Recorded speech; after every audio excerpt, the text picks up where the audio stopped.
Aunt Nancy? Wiki called again, lifting the tapestries between the living room and the kitchen. The smell of dinner wafted in. I lifted my nose into the air to catch every bit of the aroma, and it made me feel like I was floating. Aunt Nancy was the best cook I'd ever met. She was the only person I knew who combined Caribbean cuisine with soul food, and that fusion was so good, it felt like it actually fed your soul.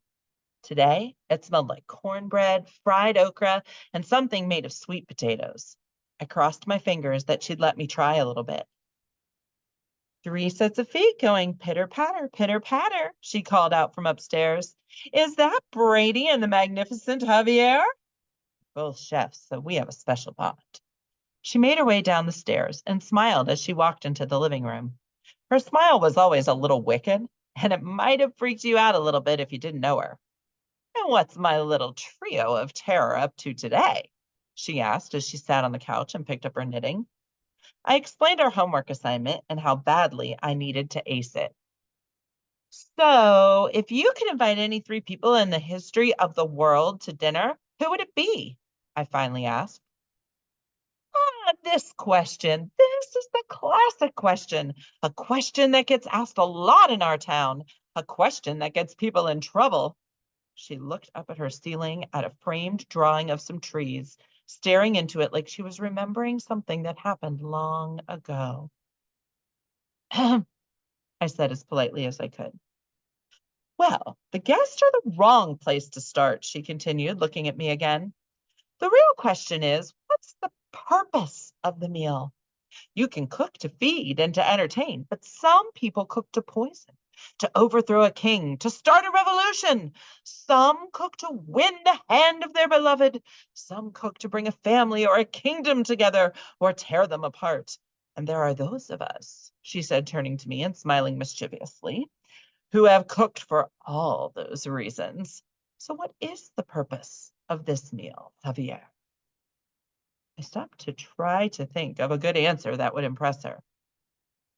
To let people from olden times try sandwiches?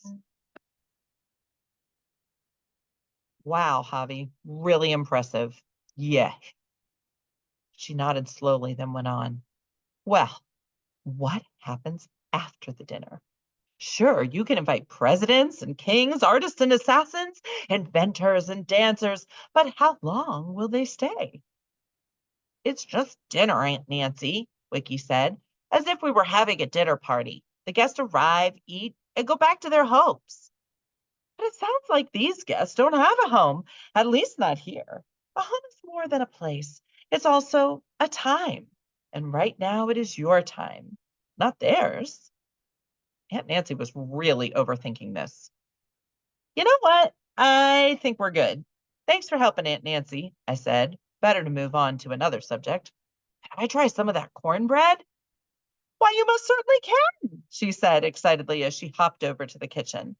Let's see if you figure out the secret ingredient this time. I was really good at figuring out secret ingredients. She came over with a big piece of cornbread for each of us. She gave one to Brady, to Wiki, and then, as she gave me a piece, she paused and looked me in the eye. Just be careful who you invite to dinner, hubby. There are good guests and bad guests. It's just homework, Aunt Nancy. Of course it is, she said, looking at me intently. Of course it is. Cumin, I said, biting into her amazing cornbread. It was definitely cumin. She said, clapping once. She walked back into the kitchen to get herself a piece of cornbread. Wiki whispered, Hey, Javi, you're going to set up the meal for the photos tonight, right? Like you always do? I nodded. If I give you a bunch of options for guests, will you help me fix up a good dinner and take some pictures of it? That sounds like the best trade of all time. Done and done. All right, I'll be over after dinner. Make those legendary tostones.